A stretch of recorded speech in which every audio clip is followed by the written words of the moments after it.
A primeira vez que eu fiz um curso de autoconhecimento, mudou a minha vida, né? E eu tomei um choque. Tomei um choque porque eu senti que eu vivia cego no mundo.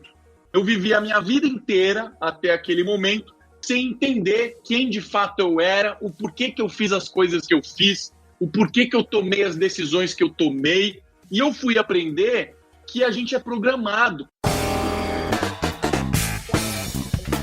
Sejam bem-vindos a mais um episódio do Conversa Ágil Podcast.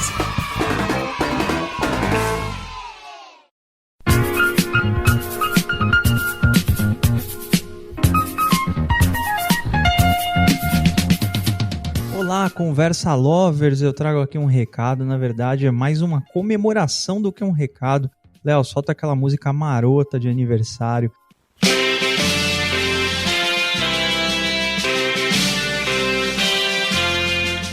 A PM3 está fazendo aniversário agora em março, gente, e bem naquela linha de a PM3 faz aniversário, mas quem ganha o presente é vocês, e não é brincadeira, é 15% off nos 3 cursos da PM3, que são cursos muito bons, né, são referências aí, a PM3 é uma referência indiscutível, né, no ensino relacionado a produtos no Brasil, né, então os cursos de Product Management, Product Discovery, e o curso mais novo da PM3, o Product Growth, estão com 15% de desconto só nesse mês, não vão perder. Tá? Se perder esse bonde, a PM3 só faz essa, digamos, como diria meu avô, a PM3 só vai dar essa lambuja para vocês de novo lá no final do ano, na Black Friday.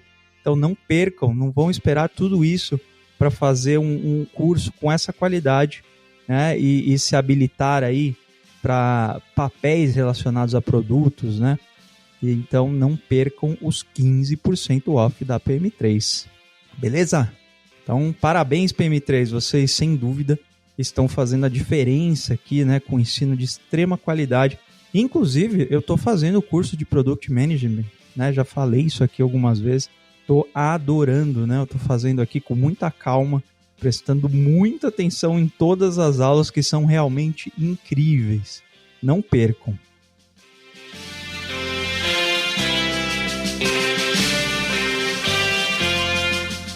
Mestre Oda, se você me permitir um trocadilho, esse episódio tá excepcional, hein, cara? Muito bom. O Marcelo, cara, eu aprendi muita coisa só de ouvir ele falar da história dele. É muito inspiradora, né, cara? É verdade, cara. E no final, eu acho que, seguindo aqueles conselhos que ele dá, né, sobre você pensar em você e tudo mais, cara, não tem como errar, vamos dizer assim, né? Não, muito insight bacana. Acho que vale aqui escutar com bastante atenção até o final, porque tem muita coisa legal. Muita. Né? E para quem não sabe, em relação ao trocadilho, o Marcelo Toledo tem um podcast chamado Excepcionais, né, cara? Que, nossa, não tem nenhum episódio ruim, cara. Todos, desde o primeiro, é muito bom. Então já fica uma indicação aqui que a gente costuma fazer no momento de jabá, mas já traz aqui pro começo. É isso aí.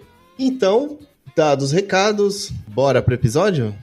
Bora pro episódio, cara.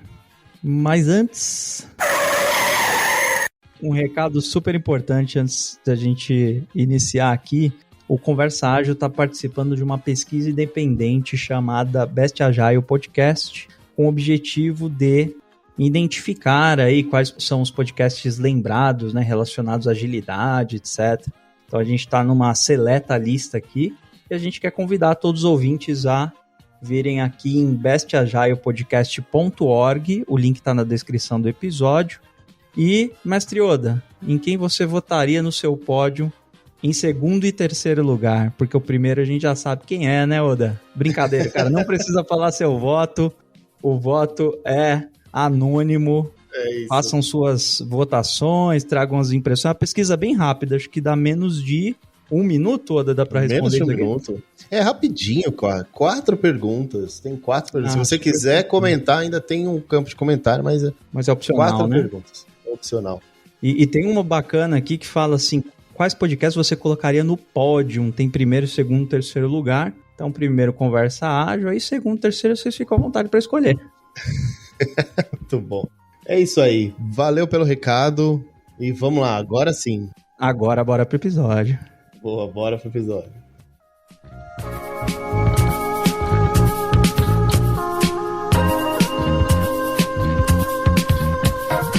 Fala, ouvintes! E hoje está aqui Marcelo Toledo, CEO da Clivo e também host do podcast Os Excepcionais. Eu já contei para ele que, cara, fiquei viciado no seu podcast, Marcelo. Quando eu ouvi o primeiro, já ouvi logo uns 10 seguintes. Ainda não terminei de ouvir todos, mas, assim, muito bom. E obrigado por estar participando com a gente aqui desse episódio. Para quem ainda não conhece, eu queria que você, Marcelo, conta para o pessoal, assim, 10 segundos, quem é o Marcelo Toledo por Marcelo Toledo? Pô, obrigado aí pelo convite, um prazer estar aqui conversando com vocês, super animado, né, porque, pô, podcast virou parte do meu DNA agora, eu vivo isso semanalmente e eu acho sempre divertido esse processo de contar histórias e de revelar coisas que as outras pessoas não conheciam, né? Então, obrigado aí pelo convite, prazer aqui com vocês. E o Marcelo, cara, como eu me apresento, né? Eu sou empreendedor, né? Eu trabalho há mais de 20 anos aí com startups de tecnologia. Tive boa parte das minhas passagens em empresas que a gente acabou construindo aí quase que do zero até algum momento de saída, seja essa saída uma venda ou um fechamento, uma quebra, né? A gente sempre está perambulando por esses dois mundos. E eu também tive passagens por empresas grandes, né? Eu fui responsável aí por eu fui o CTO da área de inovação da Oi durante alguns anos. Fizemos muita coisa bacana lá, muita coisa grande. Participei também da empresa que trouxe Wi-Fi para o Brasil, uma empresa enorme. Fui sócio do Nubank, que fiz o lado B2B lá, trabalhei muito com pagamento, fundei uma empresa chamada Payleven. Enfim, cara, tem muita aventura aí e mais ou menos um ano atrás eu decidi sair, tem mais de um ano para falar a verdade, por volta de maio do ano passado eu saí do Nubank com esse sonho aí de fundar uma startup focada em saúde. Eu acho que saúde é um tema fundamental e unindo isso com tecnologia dá muita coisa bacana. E esse tem sido o meu foco absoluto aí dos meus dias. Isso na parte empresarial, né? Eu fui atleta profissional, cara, eu vivo ainda o esporte muito intensamente, é um negócio que eu amo, é um negócio importante para mim. E eu sou um cara muito de autoconhecimento, de estudar, de me preparar, então a parte intelectual e espiritual também é muito importante para mim. Então, um pouquinho do Marcelo é isso aí. Bom, Marcelo, cara, muito obrigado aí pela sua presença, né, o que o Dair falou é verdade, a gente viciou aí no Excepcionais, aí a gente tá ouvindo todos os episódios, né, e cara, trazendo essa história super bacana que você contou pra gente, tem muito caso aí de sucesso, sem dúvida nenhuma, né, é uma trajetória irretocável. E a gente quer bater um papo com você, iniciando aqui, a gente quer falar um pouco de produto, um pouco de conceito de startup e tal, mas, cara, histórias de insucesso, histórias de erros ou problemas, fail cases, né? O que você tem para contar pra gente, para dividir com a gente nessa jornada de empreendedor? A gente sabe que nem tudo dá certo de primeira, nesse caminho de experimentação aí, e o que você pode dividir um pouco com a gente aí dos problemas que você enfrentou nessa trajetória? Eu acho que o erro, ele faz parte, ele é o caminho, ele faz parte do caminho, né? Você precisa incorporar o erro como processo de aprendizado, né? E a gente precisa de tempo para ganhar experiência e entender como reagir a essas lombadas que vêm pelo caminho, né? E eu acho que a gente que trabalha no mundo da tecnologia, a gente tem uma grande vantagem que a gente consegue construir produto de forma muito fácil. E eu, como engenheiro de software, eu sempre tive essa habilidade, né? A gente tem uma cabeça moldada para isso. Eu até brinco que eu falo assim, se uma pessoa pedir para você preencher uma planilha e isso levar 3 horas, você prefere desenvolver por uma semana um software para resolver esse preenchimento de planilha em 10 segundos do que gastar as 3 horas preenchendo a planilha. Então, o programador é meio louco. É verdade. Gosta de automatizar coisas que nem precisavam ser automatizadas. E aí, eu sempre, desde pequeno, quis ser empreendedor. Eu lembro que quando eu era menino eu tô falando 7 anos, 8 anos, que eu inventei de vender geladinho no prédio e pensava em marketing, em preço, em sabores, em formulações. Eu sempre tive essa cabeça de ser empreendedor. E quando eu me tornei programador, era muito fácil ter ideia e construir produto. E eu fiz isso. E eu sempre tive uma habilidade de comunicação boa. Eu sempre fui bom de comunicação, né? E eu tinha essa facilidade de convencer as pessoas de vender um sonho. Então, eu sempre pegava um colega de trabalho e falava assim, puta, cara, eu acho que a gente podia construir uma startup, esse produto ia funcionar assim, assim, assado. E fui lá e meti as caras, né? Acho que uma das primeiras startups que eu construí foi com alguns colegas e foi mais de 1 ano desenvolvendo um puta produto legal, incrível, para depois descobrir que a gente não conseguia vender. E eu repeti isso com algumas características similares algumas vezes ao longo da minha vida. E quando eu esbarrava nesse problema, eu me perguntava o que eu fiz de errado? O que eu poderia ter feito diferente? E o que foi mudando na minha vida é que eu comecei a estudar tudo que eu não estudava antes. Comecei a estudar marketing, eu comecei a estudar como que eu poderia lançar um produto no mercado, como eu poderia vender. E aí eu comecei a ficar obcecado por esse assunto, né? E aí a minha história de vida é tentativas de lançamento de startup, insucessos, aprendizados para tentar corrigir na próxima vez. E aí o meu livro ele gira muito em torno disso, né? O livro Dono, que é quase que o pessoal diz aí que é uma bíblia do empreendedorismo, é um livro que tem 350 páginas e que tem muito conteúdo legal.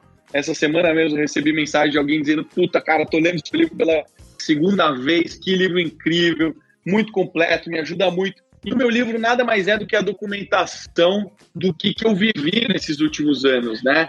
Que foi como foi o meu processo de aprendizado, o que eu ia aprendendo, as lombadas que eu ia ultrapassando, eu ia documentando. Então, a minha história se confunde sempre entre erros e acertos. E os erros, eu digo que são muito maiores do que os acertos, porque a gente erra pra caramba. É um erro atrás de outro. Eu acabei de fundar uma empresa. Afinal, eu estou trabalhando nela desde maio, ali meados de maio, mas a gente fundou ela, nós levantamos dinheiro em dezembro. Janeiro a gente já estava com um time de umas 10, 11 pessoas. Novembro, na verdade, a gente já estava com o escritório, 4 pessoas. Cara, se eu te contar que a quantidade de erros que eu já cometi, que eu teria feito completamente diferente, não está escrito. Então, você pode acumular, eu tenho 20 anos de experiência, poderia ter 40, e eu te garanto que eu certamente iria errar pra caramba em qualquer lançamento de startup ou qualquer lançamento de produto. Faz parte do caminho, né? Precisa ter a humildade de que não sabemos de tudo, temos tudo a aprender e que ao colocar um novo produto no mercado, todas as variáveis mudam. Logo, você tá na estaca zero, né? Você pode até ter um conhecimento ou outro, mas você voltou para a estaca zero, porque vai ter variáveis ali que você nunca vivenciou. Cara, pelo ciclo que você trouxe, essa jornada aí, o erro ele acaba se repetindo e ele é um combustível ali para você buscar mais conhecimento, mais entendimento e se superar na próxima oportunidade. Mas sabendo que o erro vem de novo, né? Você começou a encarar isso com mais naturalidade em algum momento ou você sempre encarou o erro só como uma parte do problema? Como que foi isso, cara? Em algum momento esses erros te desanimaram de alguma forma? Te abateram, assim, em algum sentido? Eu acho que o erro, quando você ainda tem pouca experiência, o erro, ele vem como uma frustração, né? De que, poxa, eu não consegui avançar, eu não consegui evoluir, né? Então, quando você percebe o erro como parte do caminho, porque você já tem mais maturidade, você entendeu que isso é um quebra-cabeça, né? Construir uma startup é um quebra-cabeça. Você precisa estar escolhendo as melhores peças para construir esse quebra-cabeça. Não é toda peça que encaixa ali. E tudo bem se você encaixar uma peça ou outra errada, né? O importante é que no todo você vai encontrando o caminho para você ir arrumando aquele desenho ali do quebra-cabeça, né? Então, eventualmente você vai errar em alguma peça, mas, cara, depois você arruma, né? Então, hoje eu trato o erro de uma forma diferente. Eu acho que você precisa estar sempre medindo a consequência das suas ações. Se a consequência das suas ações forem muito grandes, a risco de quebrar a sua empresa é muito impactante, então você tem que ser um pouco mais cauteloso. Como é que eu minimizo esse risco, né? Como é que eu dou passos menores, que são passos que vão estar me levando em direção ao meu objetivo, mas que não é um golpe decisivo, né? Não é aquele golpe que você fala é tudo ou nada, né?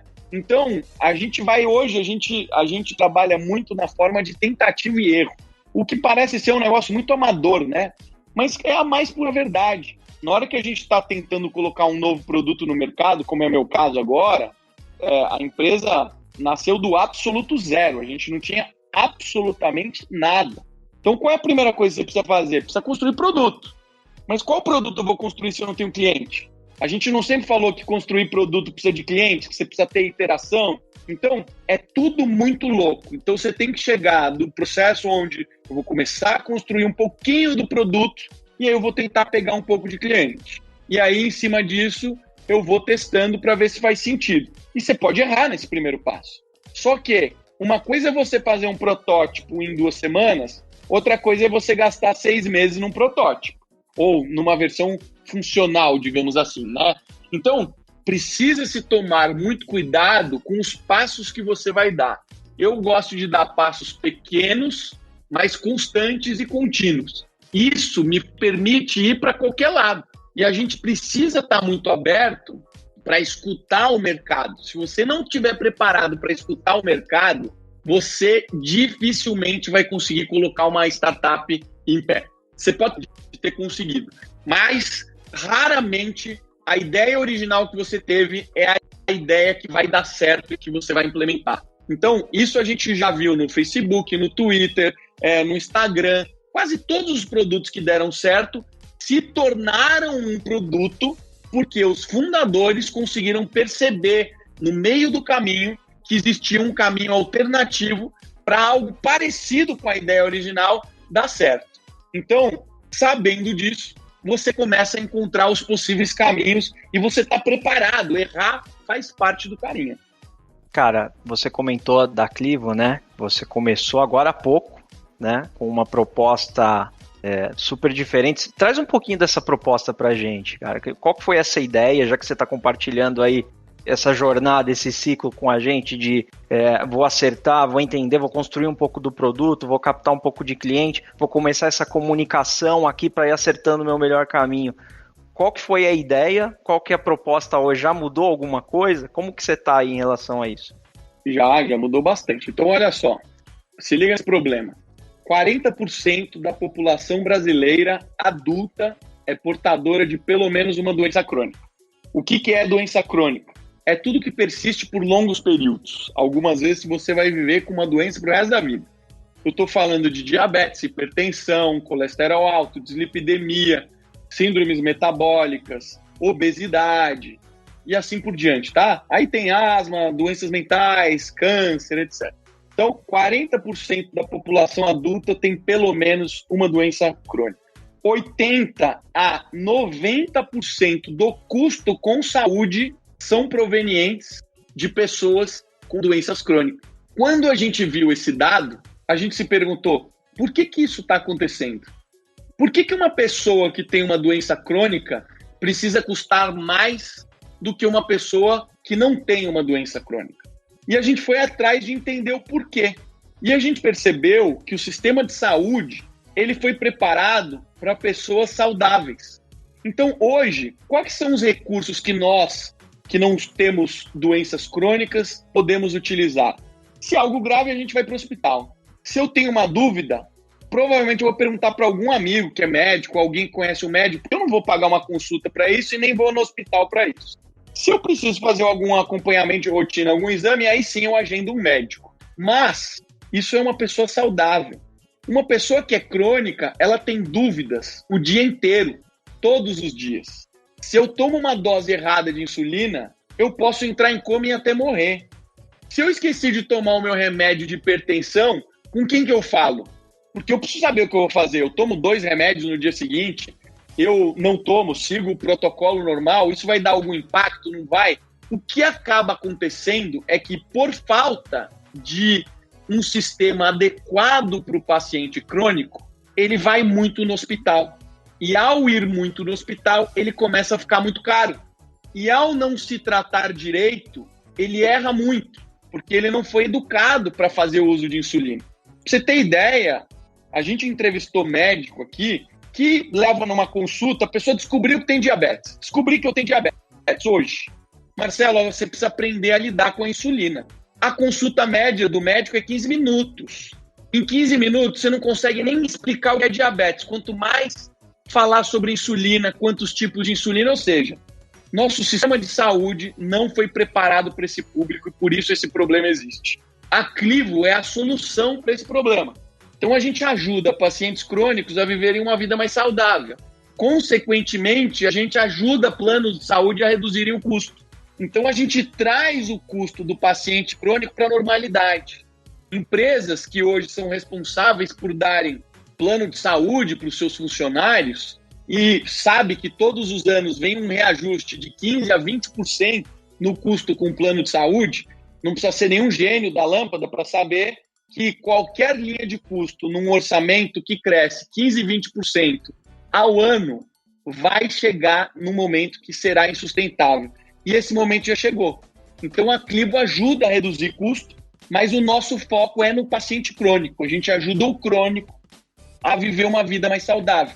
Então a gente tem médico, nutricionista, educador físico, psicólogo e enfermeiro e tudo que você puder imaginar de capacidade clínica, e a gente une isso a um aplicativo que gerencia todos os seus dados e você pode ir acompanhando o seu dia a dia ali e você tem um chat onde você conversa com o seu guia, né? É um guia clínico que vai te orientar ao longo da sua vida de como você pode encaminhar. Cara, nesse meio de caminho, muitas coisas que a gente achava que era de um jeito é, na verdade, de outro. E a gente teve que adequar o nosso caminho. Um exemplo claro é que a gente gostaria de focar muito em diabetes, a gente queria ser o melhor do mundo, e quando eu digo melhor do mundo, do nosso mundo, em diabetes. E a gente percebeu que o mercado compra muito mais o combo. Então eu preciso fazer mais coisas além de diabetes. Então a gente começou a entrar com outras linhas de cuidados que não só essa. E N outras coisas que a gente foi aprendendo aí no meio do caminho, que foi importante reagir e mudar o nosso entendimento para poder se adequar melhor às necessidades do mercado.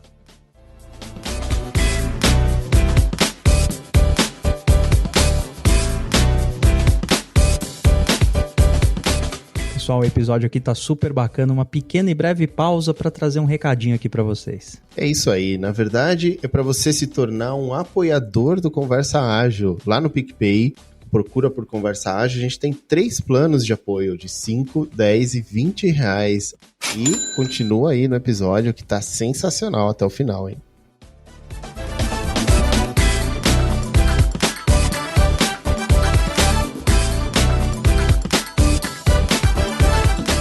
Cara, sabe que eu curti muito? É que logo na arrancada você falou do problema, né? Então, esse racional eu acho incrível, porque muita gente tem ideia, mas na verdade ela tá com uma solução na mão, né? Ela quer pôr um produto para funcionar, mas você não, fez primeiro, e eu acho isso genial, né? Primeiro eu encontrei um problema e agora eu vou construir um produto para solucionar o problema. E aí com o tempo eu vou descobrindo que o problema é um pouco diferente do que eu imaginava e vou me adequando. Cara, acho essa trilha muito bacana, quando a gente parte do problema para a solução mesmo. E eu achei legal que você tinha, no fundo, começou com uma hipótese, na verdade, né? Pensou, acho que tudo começa com esse pensamento, né? Vocês começaram assim também?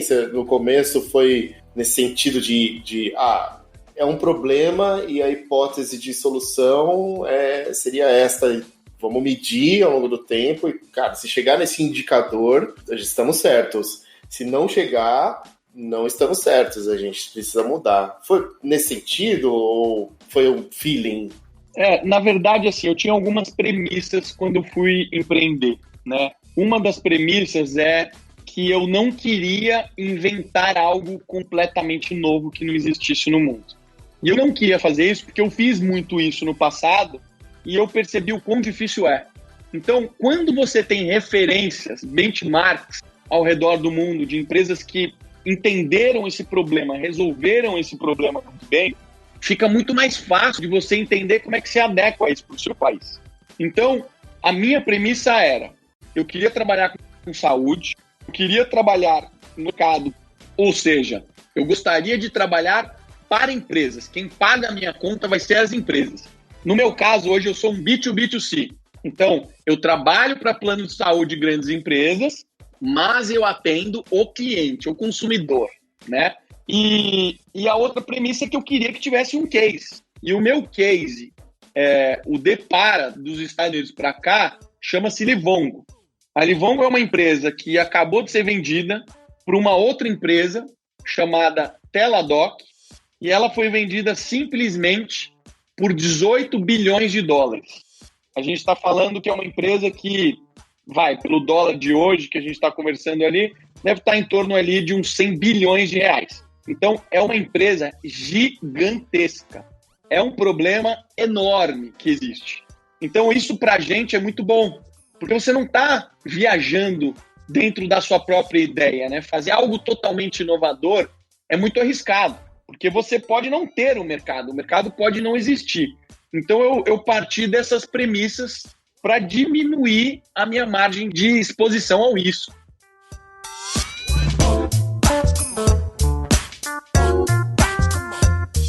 Marcelo, eu queria te fazer uma pergunta, cara. A gente falou aí desse ciclo de fail cases, né, e de hipótese e como que a gente vai achando o caminho. E, cara, qual que é a sua motivação, né? Como que você acha essa motivação? E aí eu queria entrar num papo que a motivação, ela vem de dentro para fora, por isso que, coisas com o objetivo de motivar pessoas que não a atingem de dentro para fora, ou seja, uma coisa externa somente, motiva por pouquíssimo tempo. Cara, qual que é a motivação de sempre continuar, sempre prosseguir, sempre encontrar o caminho? Como que é isso para você? Eu acho que quando a gente depende de motivação, provavelmente a gente está parado, né? Então, eu acho que motivação é um negócio... Eu estudei hipnose, né? Eu sou formado em hipnoterapia e a hipnose clínica, ela explica muitas coisas sobre como a nossa mente funciona.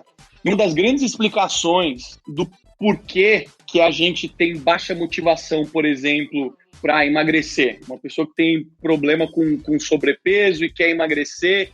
E aí ela cria uma baita motivação, ela cria uma história na cabeça dela que ela chegou num peso que não dá mais e que a partir dali ela vai mudar os hábitos dela. Toda vez que a gente está falando de mudança de comportamento, um dos pilares fundamentais é você saber o que você precisa fazer. Então, se eu particularmente quero emagrecer e eu não sei que eu preciso fazer exercício ou que eu preciso me alimentar bem, eu estou ferrado. Então, parte-se do pressuposto que você precisa saber. E aí, cara, você vai lá e começa a ter essa motivação. Pô, que legal, primeiro dia, segundo dia, terceiro dia. Passou a primeira semana, você já não tem mais motivação, porque acabou a gás. Você não teve resultado ainda e você está se sacrificando, porque você não está tendo as recompensas que você tinha antes, né? Comer comida gostosa, com bastante gordura, bastante carboidrato, é uma delícia, é um conforto. Né? Ficar em casa assistindo Netflix na cama descansando é uma maravilha, né? Então, quando você depende da motivação, você tem um problema, porque ela acaba. E isso está no nosso consciente. Agora, quando a gente está falando de subconsciente, que é responsável por todas as nossas memórias e, presta atenção aqui, dos nossos hábitos, você não precisa de motivação, porque está incorporado no seu subconsciente. Por isso, todos os livros de hábitos que falam sobre como desenvolver novos hábitos, como você conseguir, de fato, fazer esta mudança, você precisa repetir a mesma coisa por X dias, né? Tem gente que fala que é 30 dias, tem gente que fala que é 45 dias, e assim por diante. Porque isso é o tempo necessário para você colocar isso no seu subconsciente. Ou seja, eu não paro para pensar se eu vou fazer ou não, eu simplesmente faço. E a forma como eu penso a respeito disso é, eu faço acordos comigo mesmo. Se eu fiz um acordo comigo mesmo que eu vou treinar todos os dias, de segunda a sexta ou de segunda a sábado, eu agendo isso, eu coloco na minha agenda e não importa o que aconteça, eu vou treinar. Se eu boto na minha cabeça que eu vou fazer dieta, não importa o que aconteça, eu vou fazer dieta. As pessoas têm mania de falar assim, família em primeiro lugar, trabalho em segundo lugar. Gente, a coisa mais importante para qualquer pessoa somos nós mesmos. Nós em primeiro lugar. Depois a sua família, depois a sua mulher, depois os seus filhos. Porque se você não estiver bem, se você não estiver saudável, se você não estiver com uma cabeça boa, você não vai conseguir educar os seus filhos, você não vai conseguir render no trabalho, você não vai conseguir ser um bom marido, um bom parceiro. Então, tem que tomar muito cuidado com isso. E a questão é, eu te pergunto, você acha que eu acordo todo dia motivado? De jeito nenhum. Hoje eu estou exausto e eu acordei e fui treinar, paciência. É o jogo, faz parte do jogo. E startup é exatamente a mesma coisa. Você tem que estabelecer a forma como você vai, você tem que estabelecer o seu contrato e você tem que ir, não importa o que aconteça no meio do caminho. Se esse é meu objetivo, eu vou seguir e vou fazer o que for necessário, independente da motivação. Eu não conto com a motivação. A motivação não deveria ter importância na minha rotina.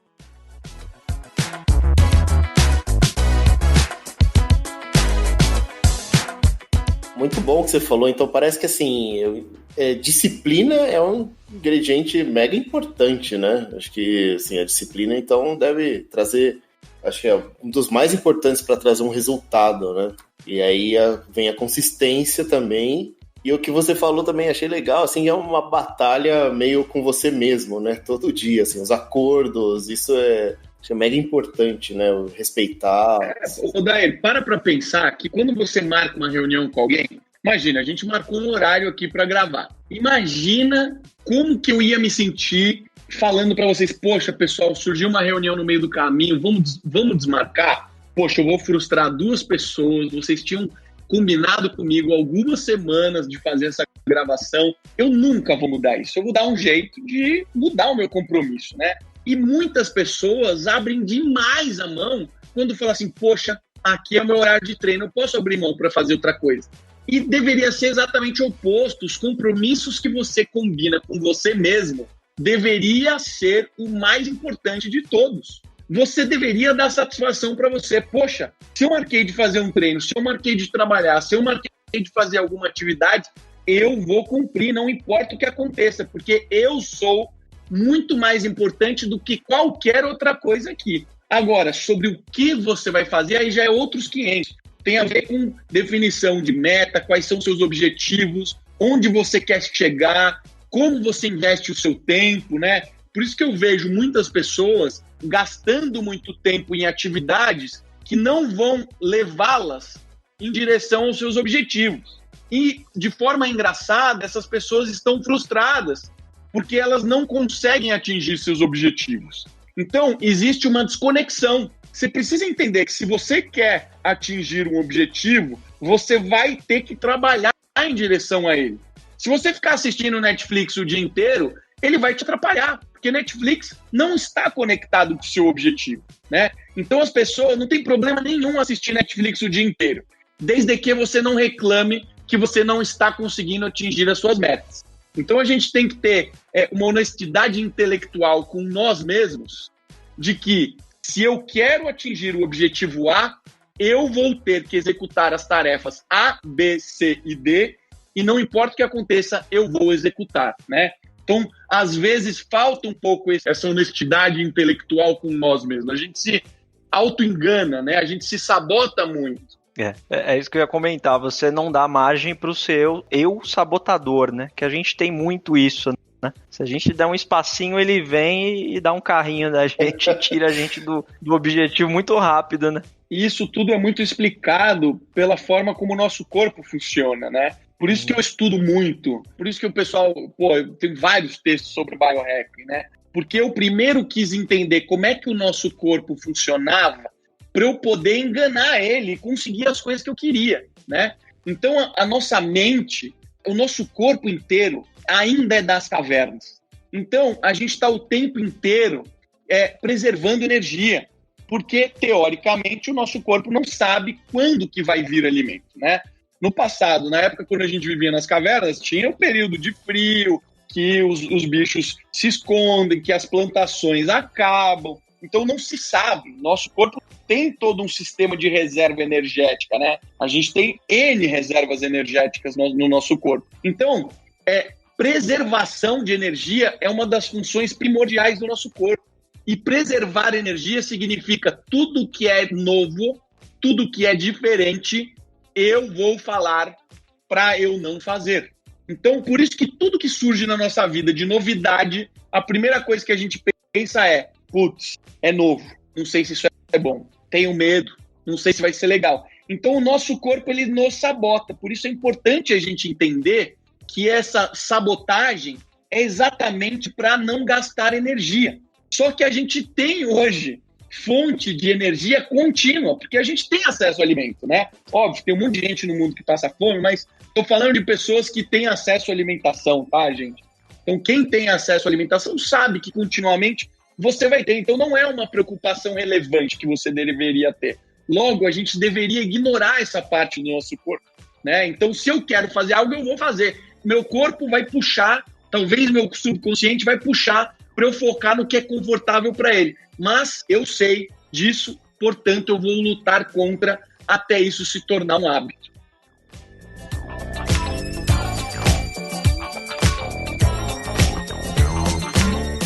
Cara, isso é legal porque a gente a gente divide o conceito aqui, né, Marcelo? A gente não tá falando mais de motivação. A gente tá falando de propósito e a gente tá falando de autoconhecimento e muita disciplina, né? É sobre isso, né, que a gente está falando, na verdade. Exatamente, é isso aí. Legal. É exatamente isso. Não, são os ingredientes principais aí, eu acho, né? Autoconhecimento, super importante. E acho que essa questão de saber, assim, ter o feeling de que você está indo para o caminho certo e, assim, a motivação, no fundo, estou entendendo aqui é que tem alguns ingredientes da motivação que são temporários, né? Tem alguns que são permanentes, eu acho que tem alguns que vêm para algumas coisas que vêm para mudar a nossa vida, assim, acho que questão de mindset até, né? Por que eu tô falando isso, tá? Tem, sei lá, vídeos, livros que eu leio que muda a minha visão das coisas e dá um estalo, assim, falando, nossa, realmente, eu tô perdendo tempo com alguma coisa, não estou fazendo isso certo, ou deveria estar fazendo outras coisas, ou de outras maneiras, né? Então, eu estou tentando ligar as coisas aqui de como que, além de nós mesmos, o autoconhecimento, o conhecimento sobre outras histórias, sobre outras pessoas, isso é também um ingrediente aí que faz parte de uma motivação, vamos dizer assim, para passar por momentos que não são tão legais, assim. Você acha que histórias de outras pessoas, livros, tudo isso motivam vocês? Queria também saber do Renato aí, como é que isso impacta para vocês. Legal, cara. Vou passar pro Marcelo primeiro. Acho que tem a ver com inspiração aí, né, Odair, pelo que você comentou aí, né? Exatamente essa palavra que eu ia mencionar, né? Eu acho que outras pessoas inspiram você, né? São histórias que inspiram você. Mas eu acho que a gente tem que tomar muito cuidado, né? Porque hoje a gente tem acho que a gente está começando a aprender cada vez mais, né? Eu acho que isso está ficando cada vez mais claro, que a mídia é muito enviesada, né? Então, muitas das coisas que a gente escuta não é verdade. Então, a gente se ilude, achando que as pessoas estão em patamares diferentes do que nós estamos. Então, quando você vê uma pessoa na capa de uma revista, você fala, meu Deus, essa pessoa está no pedestal, ela é incrível. E isso não é verdade, nem sempre é verdade, né? Muitas das pessoas que aparecem lá deve ter 10% da história que elas estão contando. Porque contar uma história maior do que ela, na verdade, meio que virou praxe desses veículos, né? Isso acaba fazendo que algumas pessoas que olhem muito para os lados se frustrem, né? Então eu acho que é legal você ter referência. Poxa, eu tenho várias referências de pessoas que eu admiro, que eu gosto de algumas atitudes, de alguns valores. que eu tento incorporar na minha vida, etc. Mas eu acho que cada vez mais a gente tem que olhar para dentro. Eu acho que você precisa descobrir o caminho que vai te fazer encontrar o propósito, né? A gente estava falando aqui de propósito. Propósito, para mim, não é um negócio que você fala assim, agora eu vou largar tudo porque eu vou descobrir o meu propósito. Eu não acho que é assim que funciona, né? Eu acho que uma coisa vai levando a outra. E num determinado momento da sua vida, você vai falar, caraca, olha como eu encontrei um equilíbrio, né? Um equilíbrio entre família, entre lazer, entre trabalho. Acho que eu encontrei o meu propósito porque eu estou muito feliz com o que eu estou fazendo. Eu adoro o meu trabalho, eu sou bom nisso, eu gosto de estudar esse assunto e eu gosto de investir tempo nisso. Logo, talvez esse seja o meu propósito, né? Então, uma coisa vai levando a outra e em um determinado momento da sua vida, você vai chegar à conclusão que você encontrou o seu propósito. E tudo bem ele mudar ao longo de uma vida, porque a gente sabe que a gente está vivendo muito mais do que antigamente e nessa situação é importante a gente estar preparado para ter mais de uma profissão, né?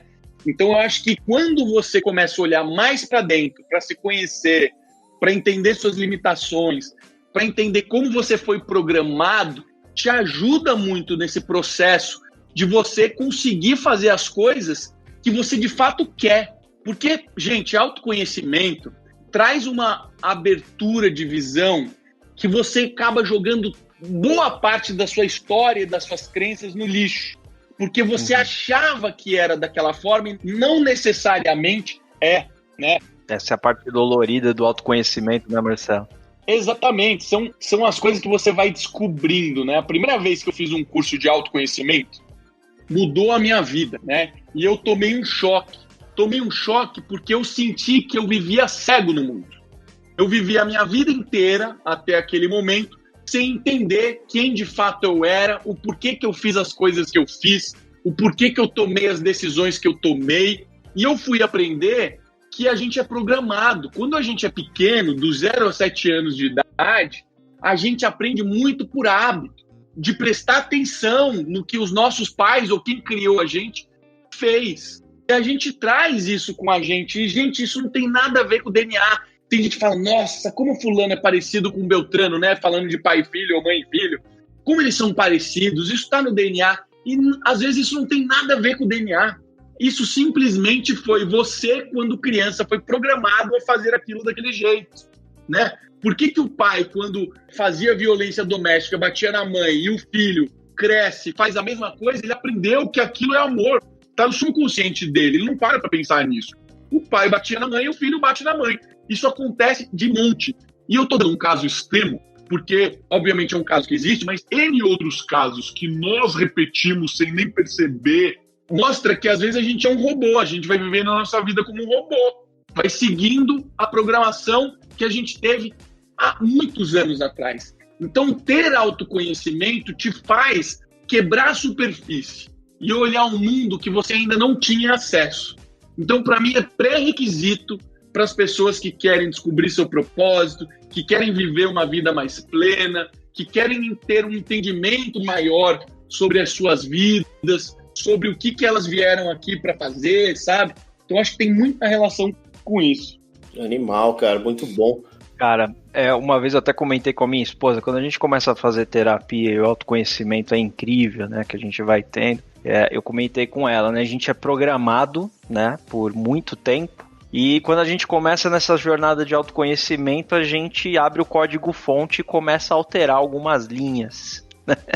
E vocês aí que são engenheiros de software, vocês sabem exatamente do que eu tô falando. E às vezes o quanto dói e o quanto causa efeitos colaterais também, né? Fazer alteração de linha, né? Você mexe num lado, quebra o outro, né? Então acho que existe esse paralelo que dá pra gente fazer, né? Demais, cara. Acredito muito nisso. É verdade.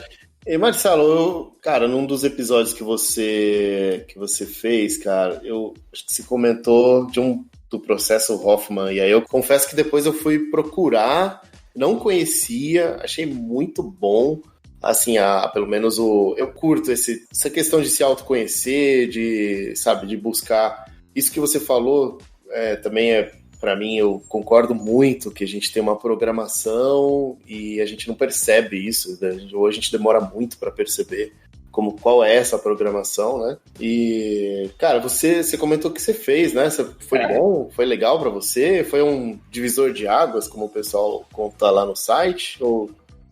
Foi exatamente isso que eu estava contando aqui, né? Esse curso foi o responsável por me fazer quebrar a superfície e enxergar um mundo completamente diferente, né? O processo Hoffman foi um divisor de águas na minha vida, sem a menor dúvida. Foi uma das coisas mais importantes e mais impressionantes que eu fiz na minha vida. E o curso Hoffman é o curso mais antigo que tem de autoconhecimento. Foi desenvolvido por um americano genial chamado Bob Hoffman, e ele foi herdado aqui para Heloísa Capelas, que lidera com muita excelência esse curso aqui no Brasil. E o processo Hoffman, ele tem 50 anos de desenvolvimento e pode apostar que esse curso passou por todos os processos de desenvolvimento de produto que a gente conhece. Porque na primeira versão dele, se eu não me engano, ele tinha 30 dias. E aí depois eles foram testando diversos formatos, né? E o formato atual do curso Processo Hoffman, eles são 7 dias de imersão, onde você abdica da sua vida, porque você vai ficar internado num hotel. Esse hotel ele é exclusivo para o Processo Hoffman, você não vai ter contato com nenhum ser humano e os próprios funcionários do hotel são instruídos a não conversar com você, exatamente porque a metodologia exige que você fique 100% focado. Você não pode meditar, você não pode ler livro, o seu celular tem que ser entregue, não pode entrar com o computador, enfim. É um curso que você acorda e das 8 da manhã até umas 10 da noite você está pensando em você. São uma série de ferramentas, exercícios que você pratica individual e em grupo, onde você vai ganhando o conhecimento necessário para entender o que de fato é você, a sua vida, o que te fez chegar até aqui, né? Muita reflexão, ferramentas incríveis que fazem aquele efeito wow que a gente conhece, né? Que você fala, caramba, como é que eu vivi tanto tempo sem perceber isso, né? E o processo Hoffman foi a primeira parte do processo de autoconhecimento que eu fiz. Eu já fiz 2 cursos do processo Hoffman. Eu fiz o processo Hoffman, esse que é de 7 dias. Depois eu fiz o Master, que é um final de semana. Eu ia fazer o Quadrinidade ao Quadrado, que é o 3º curso, é como se fosse um doutorado deles, este final de semana. Mas, infelizmente, ele foi cancelado porque a Heloísa teve um probleminha pessoal. Mas eu vou fazer esse curso.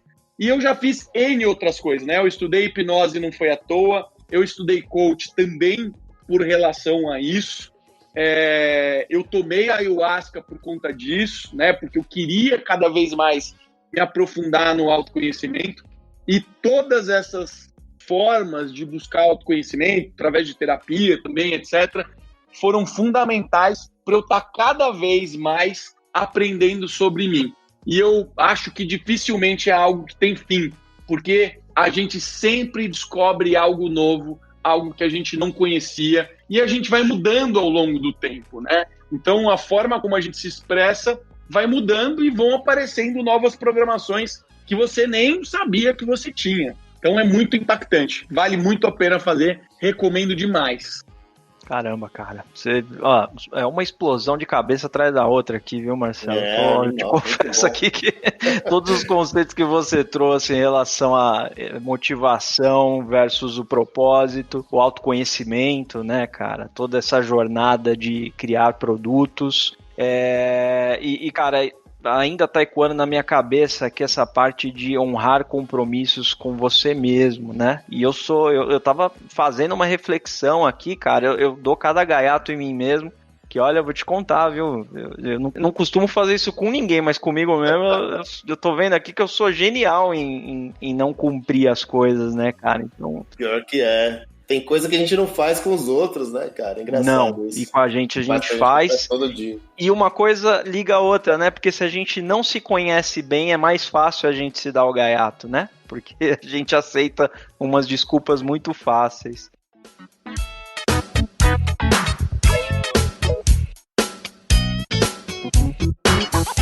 Eu sei que a gente vive um mundo muito louco, a maioria das pessoas que devem escutar esse podcast devem ser do nosso universo, né, do mundo ágil, de desenvolvimento de produto, de metodologias e etc. E a gente costuma ser muito analítico. E eu sempre fui muito analítico, né? Mas a gente precisa estar aberto às novas possibilidades. Eu sempre fui um cara 1 mais 1, 1 mais 1 é 2, sabe? Eu sempre fui um cara que pensei dessa forma. Mas teve um determinado momento da minha vida que eu falei, quer saber? Eu vou fazer algo completamente diferente. E eu fui fazer teatro. Eu fui estudar teatro porque eu queria ver como é que a cabeça do pessoal de artes funcionava. E eu encontrei um outro mundo, né? Então, você precisa se permitir outras coisas, novidades. Não fique preso no seu universo, na sua verdade. Vá descobrir novas verdades. Esteja aberto a errar. Esteja aberto a conhecer esse mundo. Olha quantos países existem no nosso planeta. Olha quanta coisa existe no universo que a gente pouco conhece, né?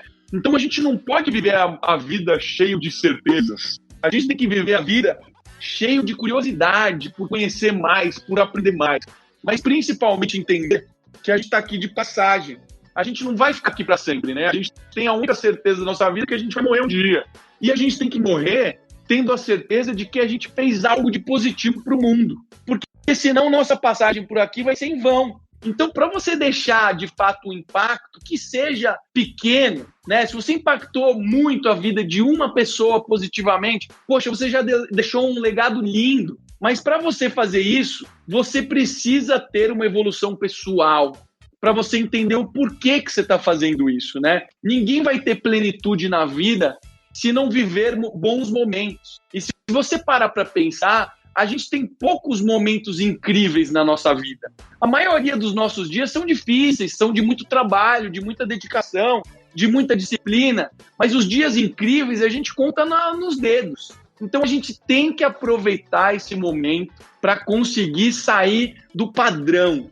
E para sair do padrão não precisa nada demais, porque você é único. O seu DNA é único. Não existe uma pessoa exatamente igual a você no mundo. E se você se expor, você se mostrar para o mundo, você já vai ser diferente. As suas ideias serão diferentes. Então você tem toda a capacidade do mundo de ser tão bom quanto qualquer outra pessoa. Inclusive aquela que você endeusa como Bill Gates, como Elon Musk, como qualquer outra pessoa que você tenha admiração. Essa pessoa não é nada diferente de você.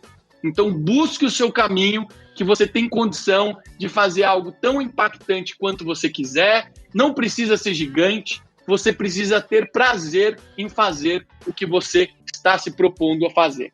Então essa é um pouco a mensagem aí que eu deixo. Quem quiser me seguir, @Marcelo Toledo, e o meu podcast, né, que a gente falou aqui, o Excepcionais, que estou preparando uma novidade, é um estúdio. Na hora que o estúdio ficar pronto, vou marcar com vocês para a gente bater esse papo e falar e fazer esse cross aí que a gente está fazendo aqui agora. Pô, animal, cara. Pô, fechadíssimo, cara. E a gente vai colocar todos os links aqui na descrição desse episódio. O livro, né? O podcast, o link para o podcast. E, cara, convite mais do que aceito. A gente vai querer visitar esse estúdio sim, sem dúvida nenhuma. Ô Marcelo, cara, então, obrigado de novo e até a próxima. Imagina. Valeu, Daíro. Valeu, Renato. Obrigado, cara. Foi um prazer demais falar com vocês. Valeu, cara. Obrigado mesmo, cara. Um abração aí. Valeu. Até mais.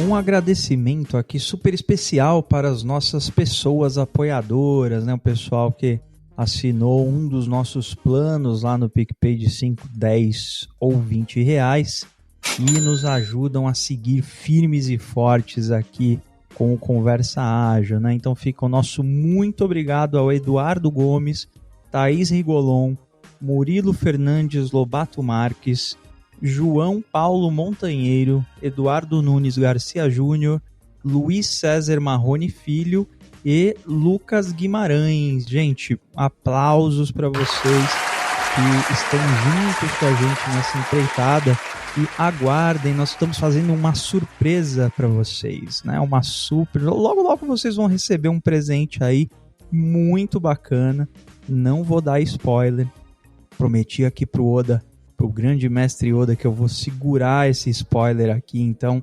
logo vocês vão estar recebendo alguma coisa aí, tá bom? Muito obrigado e até o próximo episódio, pessoal. Até mais.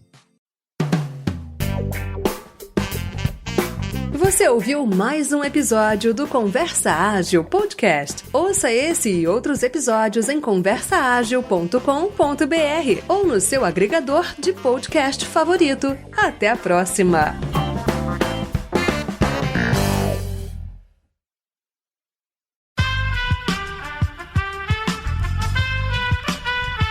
Esse podcast foi editado por Aerolitos Edição Inteligente.